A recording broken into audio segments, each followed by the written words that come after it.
How to open Control Center on iPhone. To get started, first of all go ahead and swipe down from the top right corner of the screen to open the Control Center.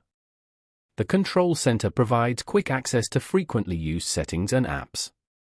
You will see a group of icons over here such as the network icons, battery, brightness, camera, flashlights and more icons. Tap on the flashlight icon if you want to turn on the flashlight.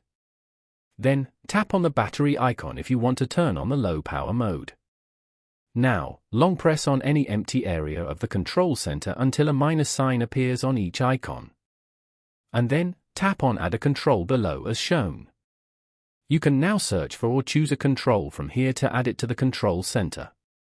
Following these steps, you can easily open Control Center on iPhone. Thank you for watching. Please leave a like if this tutorial helped you, or leave a comment below if you have any questions related to the video.